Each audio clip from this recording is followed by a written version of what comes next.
Welcome to The Problem, a Lockwood and Co. podcast. I'm Caitlin. I'm Alan. And today we're talking about the first part of part 6, Through the Looking Glass. The beginning of the end. Oh yes, the final part. We do witness George die in these chapters, so just I know. as a trigger warning, death of a main character. Ugh. I remember reading this for the first time, and I was like, wait, what? I genuinely don't remember my reaction. I don't think I would have thought he actually killed George. Mm-hmm. I am dumb and gullible. So I don't know, like death of a main character is just not the vibe I get from these books. No. I mean, I think it would have been interesting to see it go, oh man, everybody's traumas would have just been through the roof. Lockwood would be like, oh, well, guess we got to hire someone else now because I'm emotionally shut off. What's her face? Like Lucy would have hated New Girl. Anybody. But what is her actual name? Oh, Holly. Holly, yes. Lucy would have hated Holly so much more because not only would she have still been Holly, but she would have been replacing George. Could you imagine the fond thoughts of George? Like, I loved whenever George would do naked yoga. I never wanted to slap his face. So, okay, we're getting way off topic here, but George dies. Like 100% he decides to come back and be a type 3 so that he can still be part of the team. That would actually be amazing. And then him and Skull are in arguments all the time. Would his glasses be his source? That makes sense, yeah.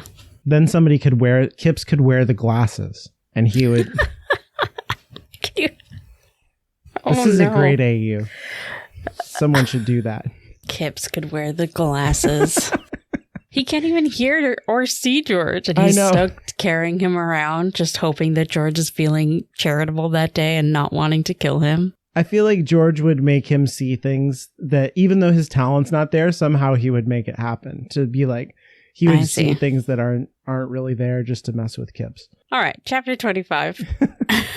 Lucy and Lockwood return to an empty Portland Row and eventually figure out George left with the boneglass. And the chapter art is the Mary Duloc journal. Yep.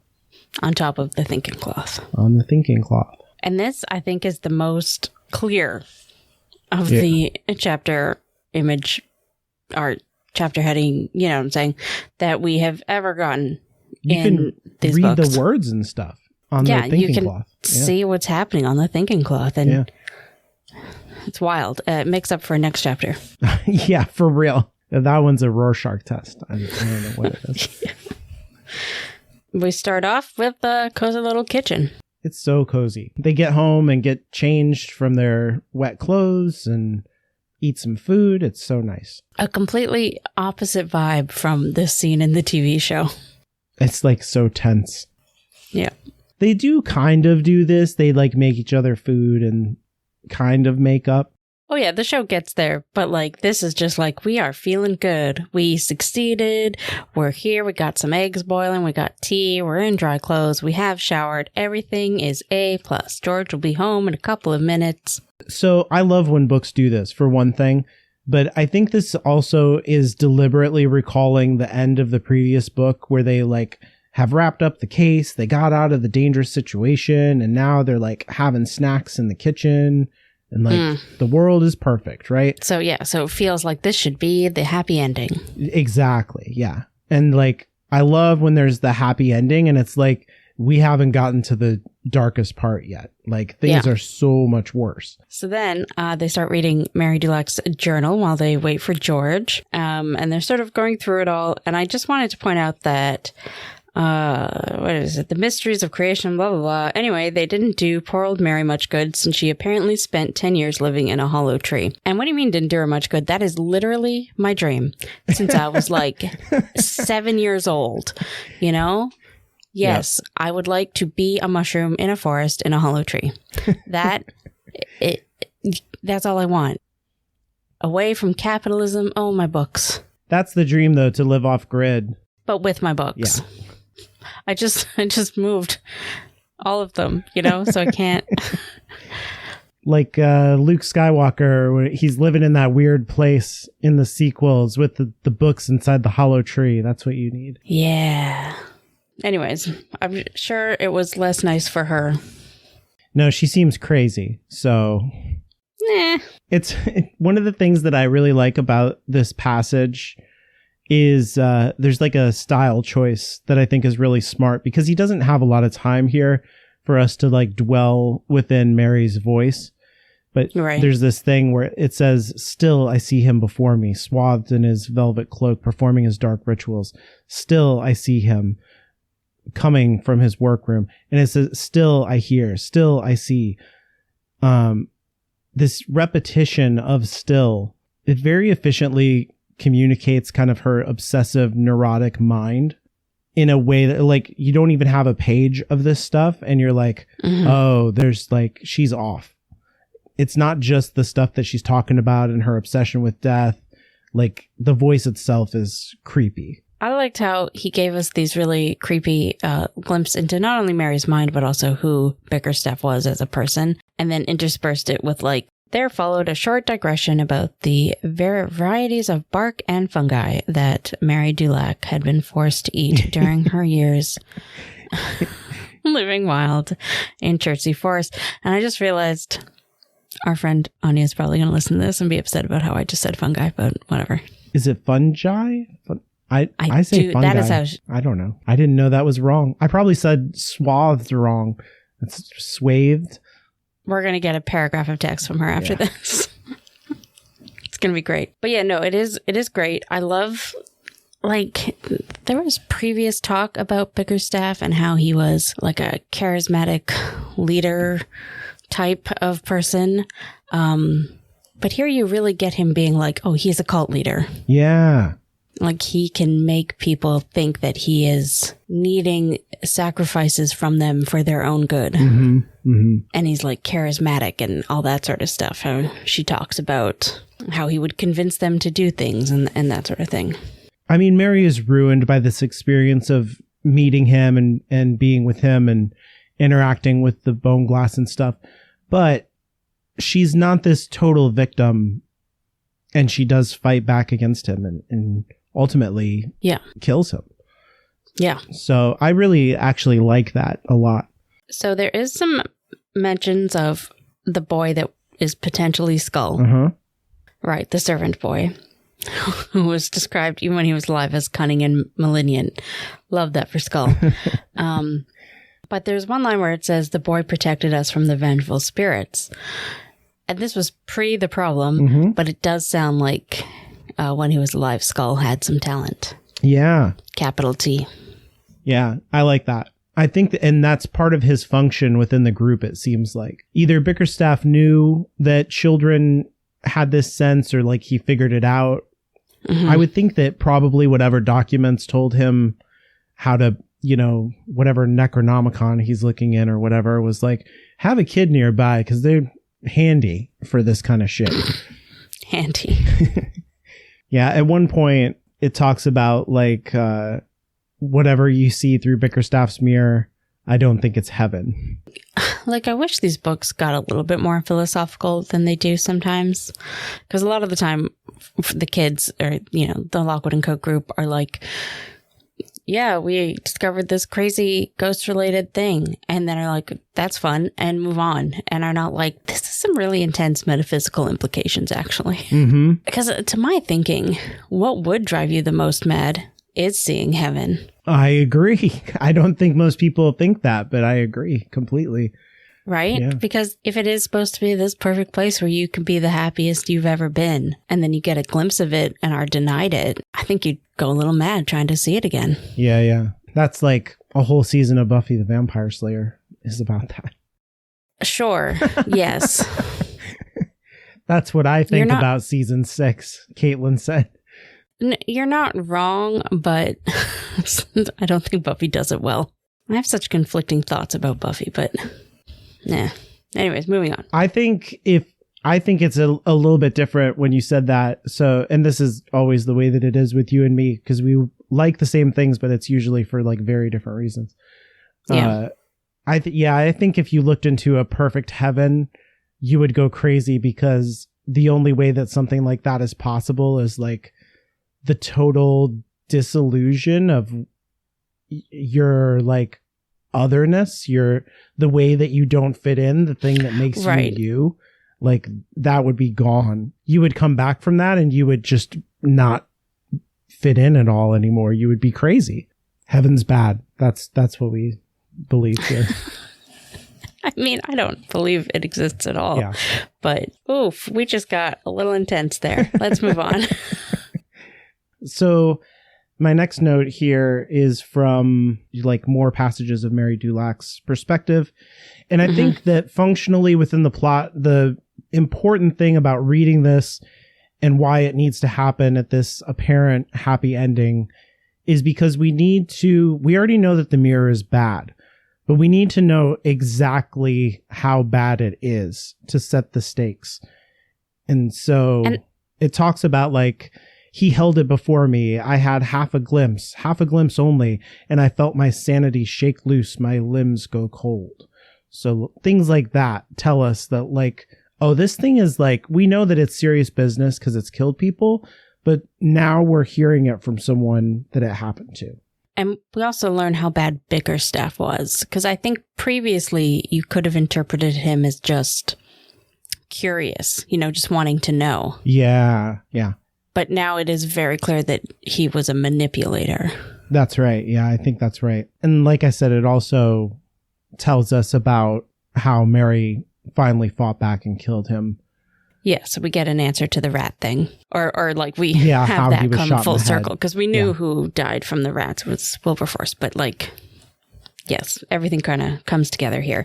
And also, the reading of the passages are interspersed with Lucy and Lockwood being like, George will be back soon. Yeah, right. Yeah. So, and we get this one little aside about the cunning little kid escaping before the end. So he didn't go down with the rest of the cult. He got out. Right. Which is interesting because now we don't know how he died.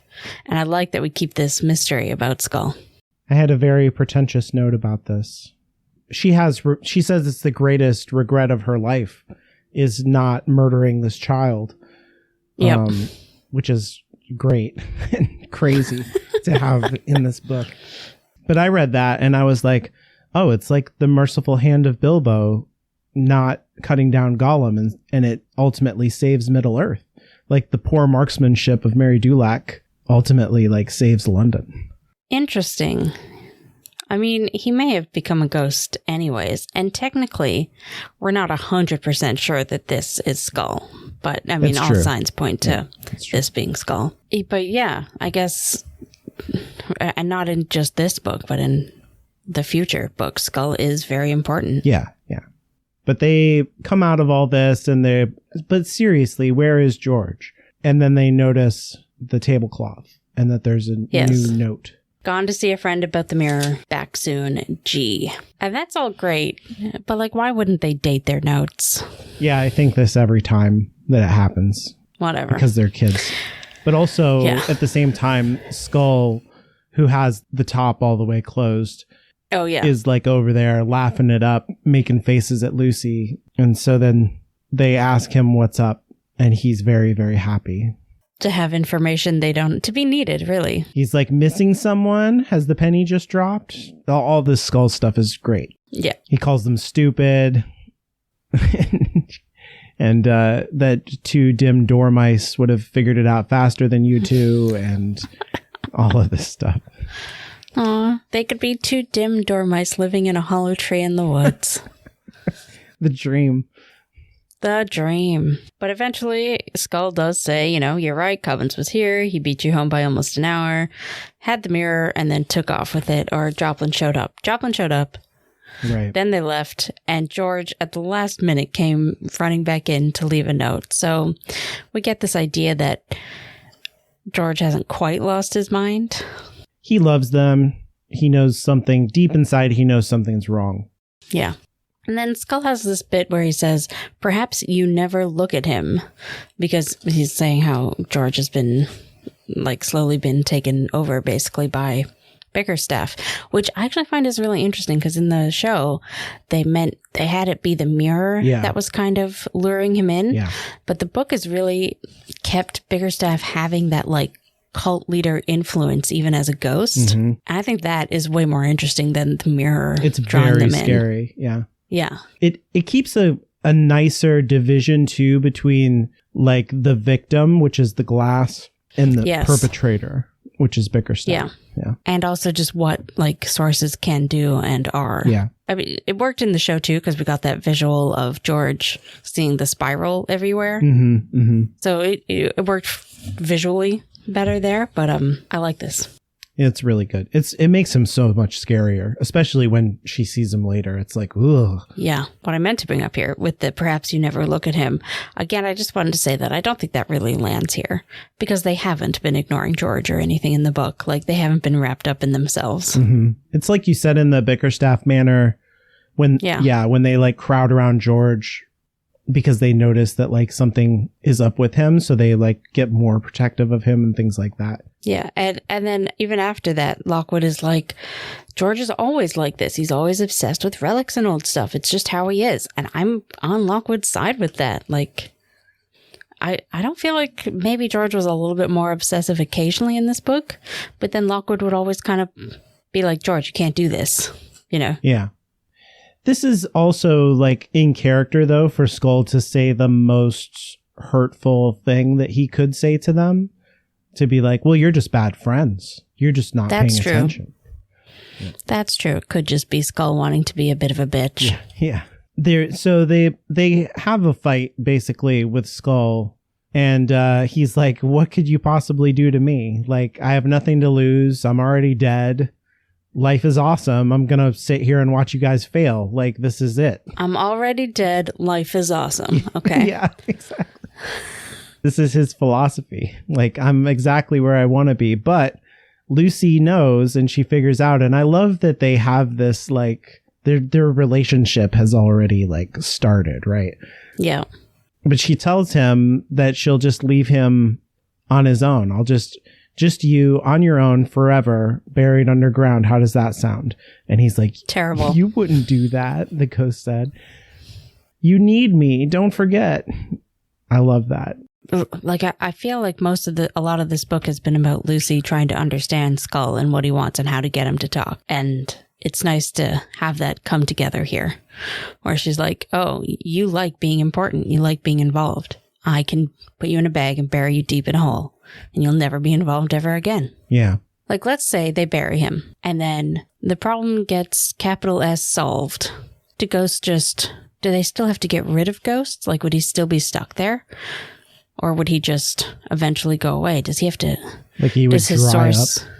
Yeah, does his source have to be destroyed or can he choose to go?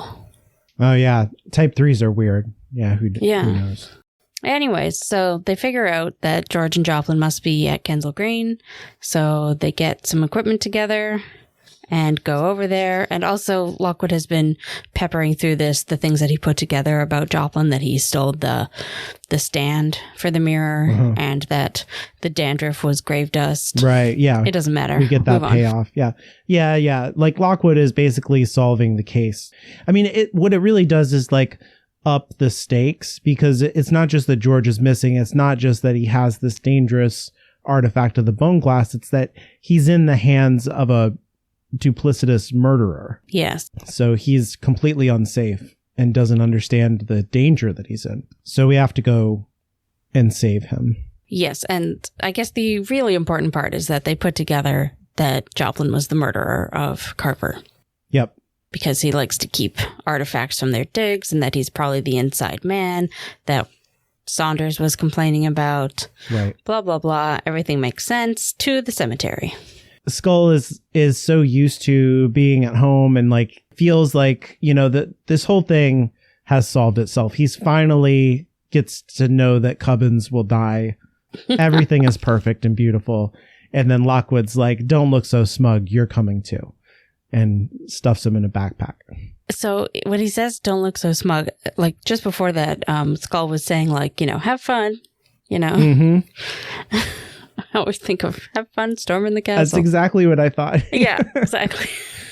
But then Lockwood says that, and I'm like, that must have been quite the face Skull was making, since Lockwood can't hear him. Yeah.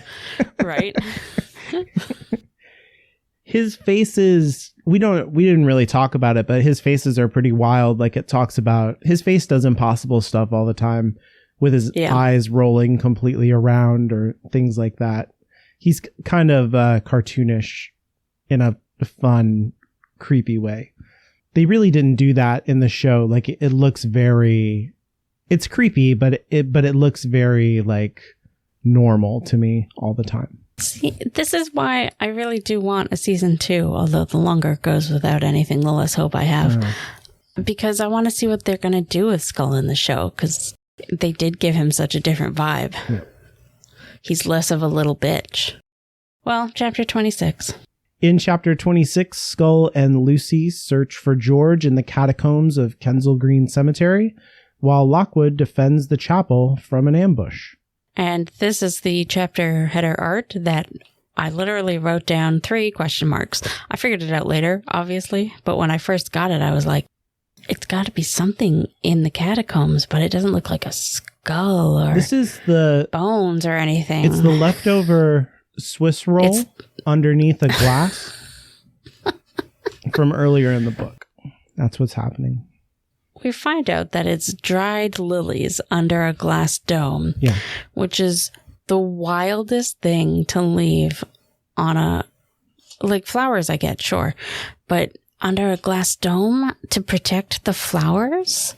I was wondering, so when I read this, I was like, I wonder if that's like, because vacuum sealing things was like this big technological breakthrough that rich people really got into in like the late 1700s, 1800s, early 1800s. And it would be like just the kind of thing to like, you could sell to people and be like, leave flowers for your loved one that will never fade away, you know? And it also made me think, recently there was a big meetup of all kinds of fans of Lockwood and Co. in London, and they got to go to like Portland Row, and they even got to hang out with the actors from the show and the creators and Joe Cornish and all that stuff. And Jonathan Stroud was there, and he talked about Kensal Green Cemetery and how when he was a young man, he took the tour there in the like catacombs and stuff. And I was like, I wonder if this was something he saw down there and it just stuck with him. Yeah, he was like, I got to put that in makes the book. sense. That makes sense. Because it is such a very specific imagery when he describes it later, but also has absolutely nothing to do with anything that's going on. Yeah, we've never had like the lily as a symbol or anything like that. It's not part of the book. Yeah. But it is so interesting. Yeah, so it makes sense that he would, if that is a true hypothesis. So they get to the Kensal Green Cemetery, and the west gate is open, but the little watch hut is empty. And I was like, it would have been so hilarious if that little shit kid was there. That would have been great. Oh my God. Right. And he's still trying to keep them out. That would have been amazing. Not for any reason, just to be like a little shit. Be like, oh, you got another bribe? Yeah. Exactly. Beat me up? Or he's like taking a nap, and like he's decided this is a nice place. I'll just sleep here. That would have been in amazing. the cemetery. I miss him. I forgot about him. That's so funny. Yeah. But Sweet Dreams excavations, all the like stuff is still there, but it's all abandoned. Yeah, the graveyard is not alive at night. It's abandoned. And they figure out that they've got to be down in the catacombs, and the way to get there is with the catafalque, but they don't know how to work a catafalque because their nerd is gone. The 2 jocks are like, I don't know. What do you think? They can't figure it out. They're useless without a nerd. I do like Skull watching them do this, and he probably knows the answer and he's like, honestly, this is pathetic. It's like teaching cats to read. I bet a 5-year-old could figure this out. It's just like, it's like they brought Skull just for him to constantly insult them. He doesn't really help. To me, this is a much better humor than them making fun of George. It's so good. Yeah, I love his commentary of everything they do. It's great. Lockwood is like figuring out exactly that Joplin is the only person who could have been the guy, and that he must have killed Carver, and that Carver took the thing to Winkman. I mean, he just like puts all the pieces together. Yeah. In the previous book, he puts together like, oh, Fairfax did this, and like Fairfax led us into this trap, but it kind of doesn't matter that you know that, because like you're in the trap, and so like we've solved the mystery, but now we have to like save George. That's the real problem now. It doesn't matter, but it is satisfying as a reader to see it all come together. Mm-hmm. No, I love it. I love the way that, yeah, I'm not saying this is bad at all. Like, I love that the book feels so much like a mystery book, and we close out the mystery here, but the tension's never been higher. Like, it doesn't feel like a release of what's happening in the book. I think that's so difficult to do as a writer. Like, and Stroud does this effortlessly more and more as the series continues. He just slips from one kind of genre mode to another, keeping his world consistent. So now we're not in a mystery book anymore. We've got to like close this kind of like kidnapping adventure thriller kind of plot. Right. But it doesn't feel forced or contrived. It's very skillfully done. We see a Skull try to bend Lucy to his will, which obviously it's really good. Which obviously does not work. And then just because they can't find the lever to move the catafalque, they decide to go and check outside for something. Both of them are like, this makes no sense, but what else can we do? They open the door and Bobby Vernon, Kat Godwin, and Big Ned Shaw are there. I like the switch from little Bobby Vernon to Big Ned Shaw. Yeah, that's good. As though they're like twins and we need to differentiate them. But their names are completely different. And we find out that Kipps is kind of missing. And also, Ned has this line where he says, what have you done with him? No nonsense today, Lockwood. Speak up right now. And I'm like, what are you talking about? You're the nonsense, Ned. Yeah. What? Yeah. You are the bully. I'm so glad he dies. I hate that guy. Kat Godwin's like, where's Quill? So, yeah, there's like a whole nother thing going on here that we didn't even know about. And I love that Quill is like his only strategy at a certain point was like, just follow Lockwood and Co. Like they're onto it. So they shook him back at the Fitz ball, and I guess the cab just continued to their home. And Kipps must have just sat there while the whole thing happened with Winkman. And then he saw George come home and decided to follow him. So that's what happened. Can you imagine? I hope he knew that George had the bone glass. I don't think he did. I don't think he did either, but can you imagine I'll just wait for them to come back, and then they come back with the bone glass, and he's like, oh, fuck. I wonder if he was confused. Like the cab stops and everything. He's like, well, I didn't see them get out, but obviously they did. And then George shows up later, and he's like, wait a minute. I thought they were already home. You know, it's not just that George is missing, but that Kipps is missing, and not that we care too much about that. But it does bring the two groups back together, which I think is like the closing of this arc that I've been talking about since the very first chapter.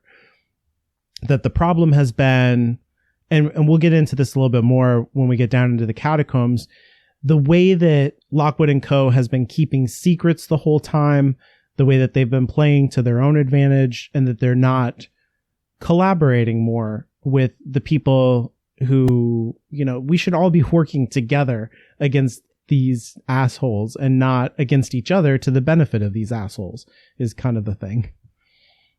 I understand that to a degree, but Ned Shaw is part of their, they are the assholes, to be clear. Yeah. But like, we need to like get a different mindset is I think the ultimate point.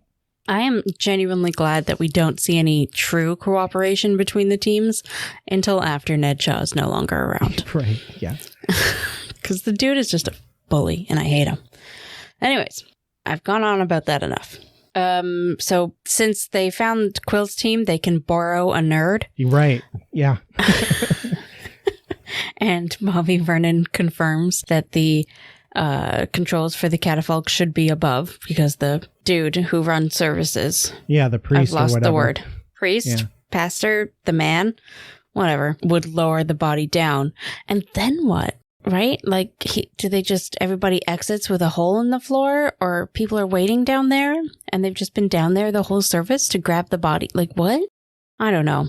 Yeah, I don't know how that works. Anyway, so that's confirmed, but then some Winkman goons show up. So Lockwood and the Kipps team are going to go, the Fitz team, whatever you want to call them, are going to go fight off Winkman goons, and Lucy and Skull are going to go find George. So Lucy closes the door. We don't get to see the big epic fight. Yeah, because we're like in a close perspective with Lucy. So you can imagine the show stuff is happening, but we don't get to see any of that, which I think is why you kind of didn't remember if this happened or not, because probably it sort of doesn't happen. Before that happens, there was this interesting bit, I thought, that Kat Godwin says. You know, Lucy's like, oh, were you still spying on us? That's a shame. And she says, better than skulking around with criminals like you seem to be doing. Which I thought was like so fascinating, because these kids are like so captured by the Fitz manual system that there's like, they're so obedient and believe like it's good to follow the rules, it's bad to break the rules, that they can't see the corruption of the Fitz agency and like all the ways that it's involved in criminal activity. Like to them, they're like solid gold good guys, and it's just invisible to them. They made this happen and they can't see that at all. Like it's really fascinating. It makes total sense though. Yeah, it's great. Because they're like the top of their food chain. Yep. The best of the best. Yeah. Yeah. And so of course they buy in, they get the best stuff. Yep.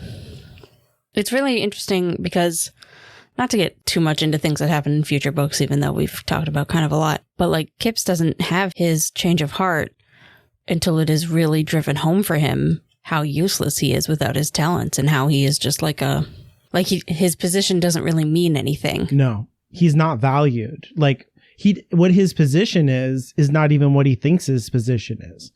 Yeah. Because he's part of like a cover of propriety. Yep, but I like when the Winkman guys come out too.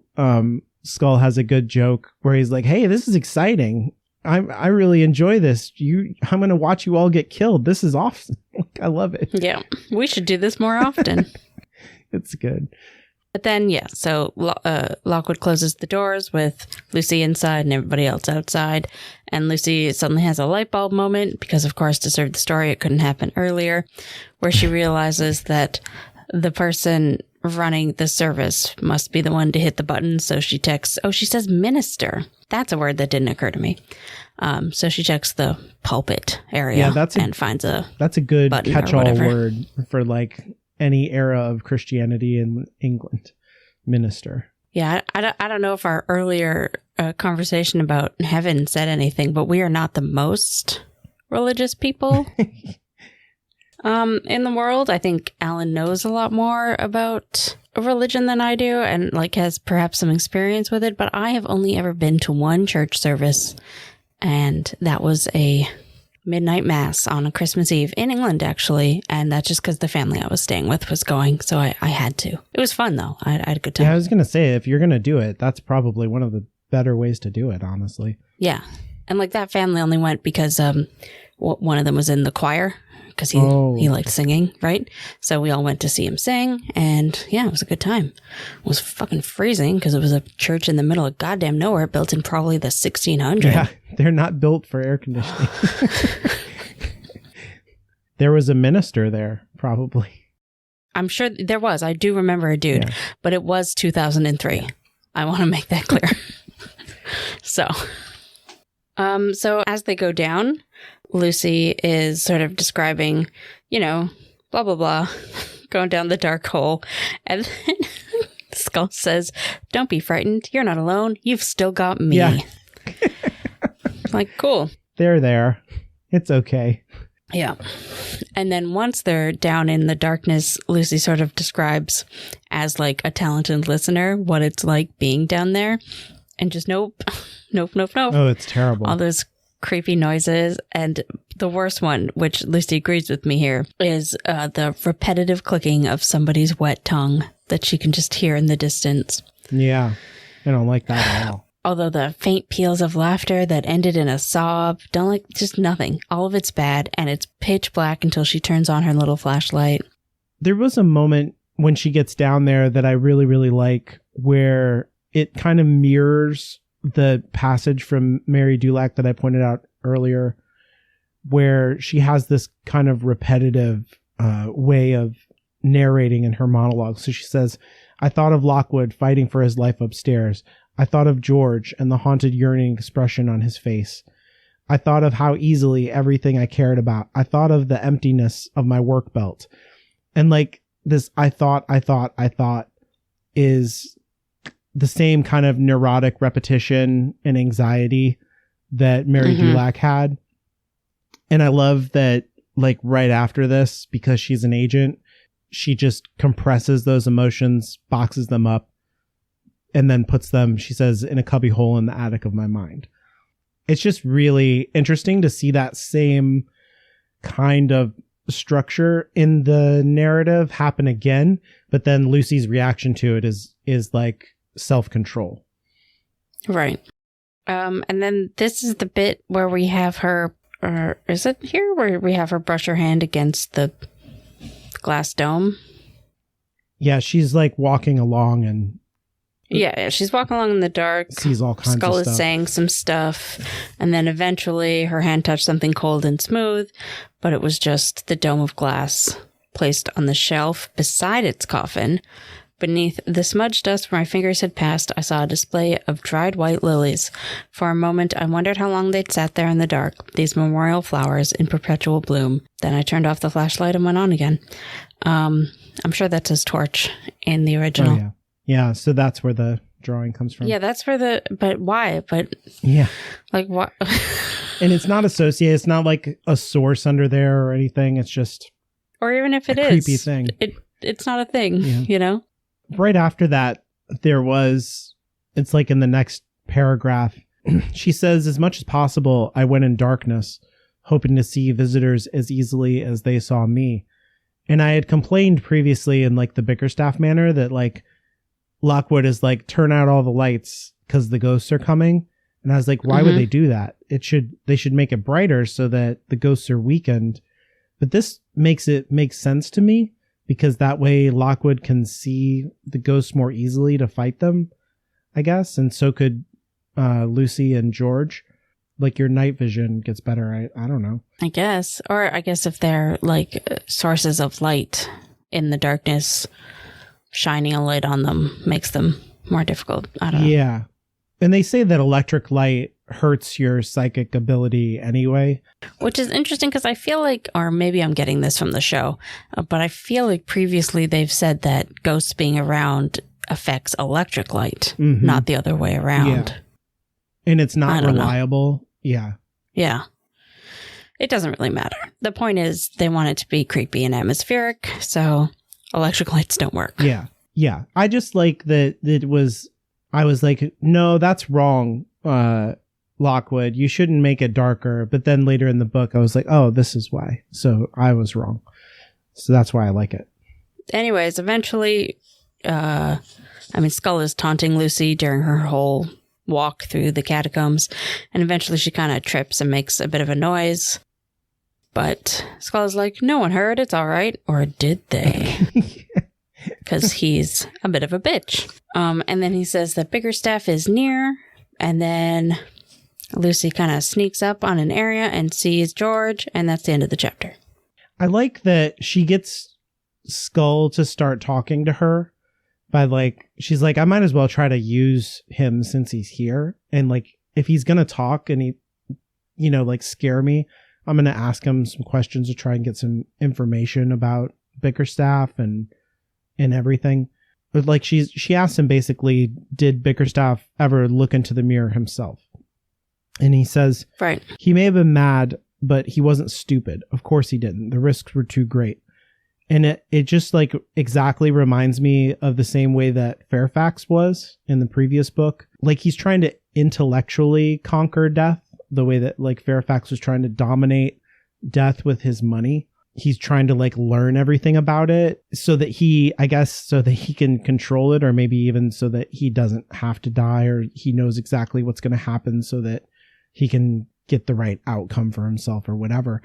But it's like the inability of these men to deal with their own mortality costs everyone around them so much, like even their lives, but like to the detriment of all of society, because they can't deal with being mortal people the way that everybody else has to.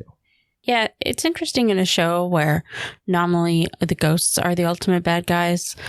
It seems like the people who don't want to be ghosts the most are the actual bad guys. They're the worst people, yeah. Yeah. Did I say show, story, whatever, books? You said show, but I knew what you meant. So in chapter 27, Lucy discovers George, the boneglass, and Kipps, but she is captured by Albert Joplin, who, despite, even though we've read this entire book, I do keep forgetting that Joplin is not a woman. Yeah. There's like some part where it was like, we fought man to man. And I was like, oh, right. That's right. Yeah, exactly. Forgot. Or just anytime they say he or anything, I'm like, right. Yeah. Like, it can be the same page. Yeah, I know. I was having the same problem. And the chapter art is the boneglass. It doesn't look like how I picture it, but it's extremely creepy. And we see the famous Lockwood sticks, bundle of sticks that it's sitting on. Although the way she drew it, it looks like it's 6 instead of like a tripod. Yeah, yeah. So that's hilarious. There are 3 legs. It's just, it looks like a chair. They look like they're all in the front. Yeah, it's weird. Like, that's just not how that would work. Maybe the 3rd leg in the back is just really much bigger than the other 2, but so it looks the same size. I guess, yeah, maybe that middle leg is supposed to be at the back. But doesn't matter. We see that the mirror is all set up. George is tied to a chair, I think, in front of it. That's right. But there's a gentleman's handkerchief. I don't know why. Over the mirror, so the glass is still covered. And there's an iron chain around it, but also Bickerstaff is there with an iron chain around him. Yeah. And he's hanging out, and Quipps is there, also tied to a chair, I believe, but not directly in front of the mirror. Yeah, he's off to this. I think he's even behind it. I think he's behind the mirror. And then the ghosts from the sources in the boneglass are also kind of hanging out. It's a big party. Right. Party in the catacombs. She can see that George is still alive, which is a relief to her. And he's also seems to be unconscious. Poor George. Yeah, Skull is very excited to see Bickerstaff. Then I believe this is where Lucy leaves him behind. Yeah. And Skull is like, oh, I must be a part of this. I wish to see the master. Take me to him. And she's like, nope. And she just kind of shoves him into a... cubbyhole. Yeah, cubbyhole. Yeah. Yeah. Great. I like the symbolism of that too. I've gone on and on about how Skull is her dark side voice or whatever. And there's just like... there's so much Death Wish stuff of them making terrible choices. And again, I think this is just like her shutting off that neurotic monologue that was happening. This is her like, nope, I don't need you for this. This is not the situation to have my doubts in my ear right now. I'm going to go in there and save my friend. Which is like, yep. That's modern heroism. That's like, I'm going to put myself out there to save my friends. So then we have this really good bit where Skull, being left behind, is trying to talk to Bickerstaff because he's like, Master, it's me. Yeah. You know? And because Bickerstaff is a type 2 ghost, he's got nothing. And Skull is like, oh, well, he's not what he was. And that is so interesting to me because he was his master, right? But in death, it's Skull who's the more powerful one. Yeah. I like that. A part of me thinks that this is where Skull kind of switches because I don't think we get anything else from him this chapter after Bickerstaff doesn't respond to him. There is a moment where like he lets Lucy know at the last second that she's... oh, yeah. That Joplin was coming up. Yeah. But that's it. From this point on, Kipps takes over the duties of saying derisive things to Lucy during the entire thing. I feel like maybe Skull realized that, you know, the great cult leader is actually dead. You know, his ghost isn't... No, I feel like this is where Skull becomes the Skull that we like. I think you're right. Or he starts to. Yeah, I think you're right. I think it's like it mirrors the whole thing that's going on with Lucy and Lockwood, like where she has, this crush on a boy that's a crush on a fantasy of a boy. And the more she gets to know him, like the relationship gets real and complicated. Mm-hmm. Like that's a different relationship. And now he sees Bickerstaff for, what he has become. And he's like, oh, I don't have the master-servant relationship anymore. I am greater than the master. What does this mean? Now I have to figure out who I am. Yeah. And like he can never get back to where he was. Yeah. Growing up, in other words. Which I love when stories do that with either something like Skull or, you see it with a lot of immortal type characters when they get mentally as well as physically stuck. Mm-hmm. And I don't know. I like that storytelling. It's interesting. That's great. Anyways, as you say, Joplin's not around, so Lucy goes in to try to untie Kipps is still conscious. George is out of it.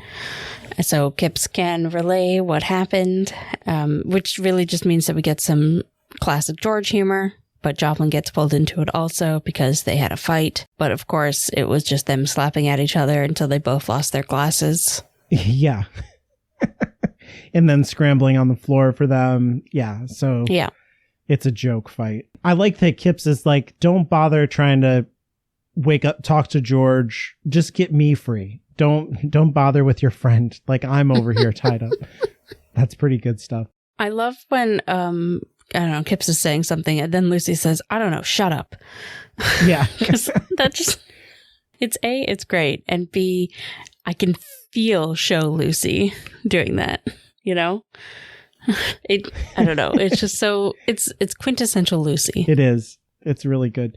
The moment here, probably my favorite joke in this section where she's like, Kipps, are you all right? He rolled his eyes. What, me? Tied up by a madman and left in a haunted catacomb in the company of Cubbins? I'm just peachy, can't you tell? Oh, that's good, I said, beaming. I was being sarcastic. My beam turned into a scowl. Yeah, so was I. And so they just hate each other, even though they're in a life and death situation, and they should be allies. I don't know. It's all really, really great. He can't, even in this moment, he can't not be a dick. Like, yep. She's completely justified in treating him this way. Oh, yeah, absolutely. They're all the Fitz team are just assholes to them. Yeah, the worst. She tries to find the key to get George out because he's like chained up, not just like tied up. Both of them are. Yeah. It's not ropes that she can cut. It's chains that she would need a key for. Yeah. She can't find the key, though. There's a bunch of bric-a-brac on a table, and she's like, I don't know where the key is. I can't do it. And Skull is like, watch out, Lucy, behind you. And then he's like, it's too late. Ha ha ha ha. Because Joplin's there with a knife. Yay. Everybody's favorite knife-wielding Mako. Presumably a different knife? Yeah, must be. Because one was given to the museum, one was left in Carver's back. This is a different knife. Brought a knife to a sword fight. But getting the knife in the back is a good strategy. Lucy surrenders. And basically gets tied to the back of Kipps's, I almost said quips again, of Kipps's chair. But she's standing behind him. It's all very complicated. They're not facing the mirror is kind of the important thing. And then Joplin has a bit of a bad guy monologue where we basically just confirm everything that we know. And also we confirm how Kipps got there and how he got tied up, which is, again, what we assumed. He just followed them. We kind of skipped over it, but we had, we talked about Bickerstaff being there and just like how completely creepy he is over there watching. Like it's, you were like, the big party is happening, but it is a very like, she can feel when his attention moves to her, and it is very ominous. And Joplin confirms that all the entrances are locked, and he's shut off the catafalque mechanism from below, so no one can get down unless they want to jump 20 feet into a pitch black hole, and who would be prepared to do that? And Lucy is, of course, immediately like, there's one person I knew who might, but he was busy up above, and I couldn't rely on him. He lives to jump down 20-foot holes. That's his whole thing. That's his favorite thing, to jump off of stuff. He loves it. There is a moment here, too, where Joplin smacks George in the face twice. And I was like, oh, man, George, just getting slapped in the face all the time. It is a uniquely slappable face. It's his face, yeah. Yeah, I guess Joplin just couldn't control himself. But then George does wake up. And I love that almost the first thing Lucy says is, I'm so angry with you. Yeah. Like when she confirms that he's okay, he's just like, it's like, yeah, I'm sorry. It's great. Brother and sister.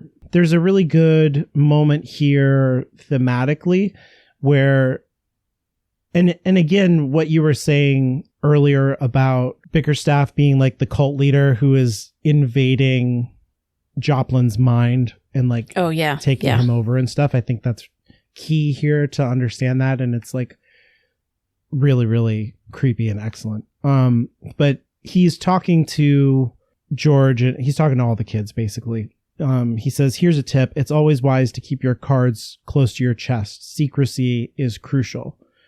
But that's really the way that they've been operating the whole book.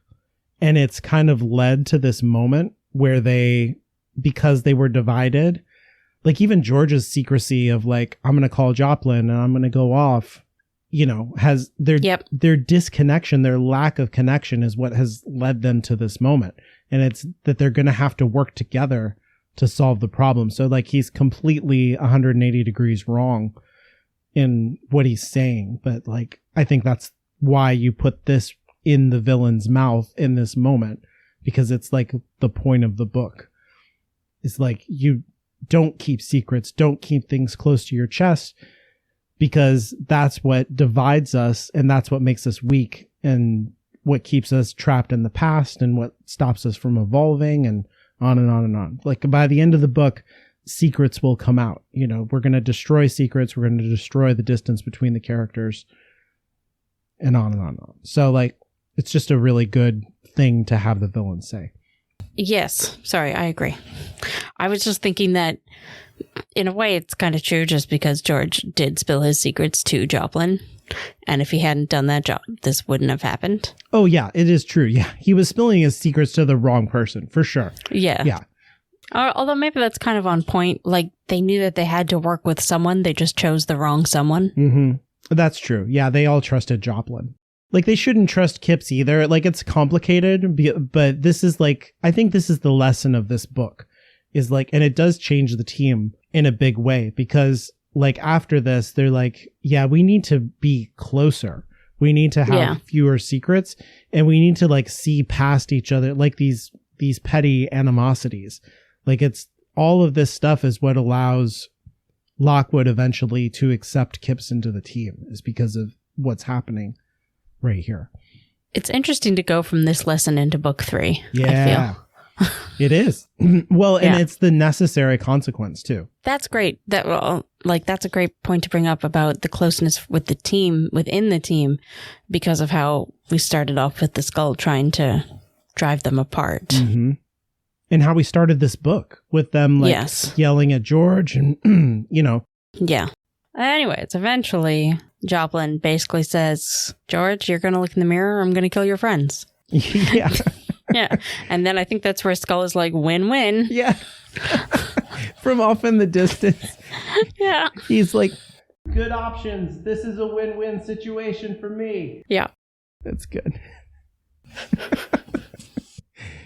I really wish he had done that. I know that in the show he's like right there, but that would be so good if he was like commentary from like way far away. I don't know. This is pretty good. The show cut out a lot of Skull's humor because they wanted it to have tension or whatever, but it's so good. And then they basically spend 2 pages yelling about whether or not George is going to look, because Lucy is like, don't do it. And Joplin is like, I'll stab people. Mm-hmm. And George is like, I'm going to do it. And then Lucy's like, no, don't do it. And then Joplin's like, I'm going to stab people. Yeah. So the point of this, going back and forth, is that it is a choice that George makes. And I think he kind of like undermines the way that George undermines it in the way that he characterizes. He's like, I really want to look anyway. But I think he's just saying that. Oh, yeah, no, George has a plan here, obviously. Yeah, exactly. Or we see later. Yeah, it's totally a choice and a plan. That's the point of this. Yeah. So George looks, Joplin screams at him to describe what he sees. George says something about beautiful things and then, quote unquote, dies. Yeah, so the description here is really scary. Do you think that this is a narrative cheat at all in the way that it's described? Because it talks about like his head is twitching and he goes sideways and like his mouth like almost comes unhinged. No, because I feel like George would do that. Yeah. You know, because he's playing it up. This, from the amount of like weird physical humor that we get about George in the books, this tracks to me. Oh, that's really that he interesting. would start kind of twitching and doing that and all that sort of stuff. Yeah. That he could very easily look like he's dying. From everything else that we've gotten about George in these books, that tracks to me. I like that. That's a good explanation. Yeah, I think the first time that I read this, I read it before watching the episode. And yeah, when it got to this point, I was floored. I was like, especially because the way that the chapter ends, like it's a Joplin says he might have told us something useful before he died. And I was like, oh my God, like he killed George. Like what? So I was completely fooled. And especially because of the way that the description was, it was, you know, like the face melting scene in Raiders of the Lost Ark or something. I was like, man, he really died. So I bought it. I genuinely don't remember. When I read books, I don't usually think. Mm-hmm. Which is no, great. I get what you mean. You're going right. Like yeah. it's just happening. Go. Yeah. So I don't think I even had a thought of whether or not he was dead. I'm just like, all right, turn the page. I say turn the page. I was definitely listening to the audiobook the first time. Yeah, me too. Yeah, I'm a big sucker. It's like I would go on a roller coaster and be like, we're going up, you guys. Can you believe it? Like everybody would be like, yeah, it's a roller coaster, dude. Like calm down. So like I get that this is how I am. My thing works in reverse too. Like I never see twists coming because I don't think about it. I think that's the better way to read, honestly, is to not be sitting there like trying to be smarter than the book. Like what are you doing when you're doing that? Like just let it happen. Yeah, I prefer it that way also, but people like different things. I don't know. I guess. My note here is only a monster would stop reading at the death of George. So that's where we're ending. So we're going to leave it. Yeah, because we are monsters. Yeah. So best or worst joke? I do love like the whole villain monologue, everyone's going to die, and Skull just being like, win-win. That's pretty good. Skull, everything Skull is good. Yeah, just in general, Skull being in a different room, but still having bitchy commentary. It's got to be so fun to write. Yeah, that's my fave. What about you? Mine is just what I said earlier. Lucy is like, are you okay? And he's like, oh, the sarcasm. Yeah. Yes.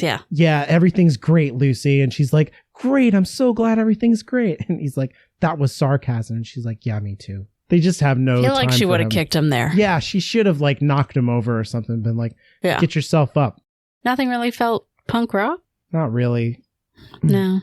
I think punk rock comes... We get the foreshadowing of punk rock with no one would jump down a 20-foot hole. Yeah, I was going to say maybe they're being punk rock up top. We can just assume that they're having a good old punk time. Yeah. And I think that's that. And we're almost finished this book. We just have one more part left. And just to sum up some stuff, I have ordered myself a copy of book 3. It's coming from a strange place that Alan linked me to. It's taking forever. Mm-hmm. It'll be here sometime, hopefully. I don't think I paid extra for shipping, so I can't complain. Okay, well, it's in the country. That's nice. It got through customs. There you go. I think that's it. If you have any thoughts on how unreligious we are, you can shout us out over on Twitter at Lockwood Podcast, or just me in general at Inferior Caitlin. You can send your emails to contact@hollowedgroundmedia.com or the contact page, hollowedgroundmedia.com/contact. And remember to always bring your sarcastic little bitch friend when exploring underground catacombs.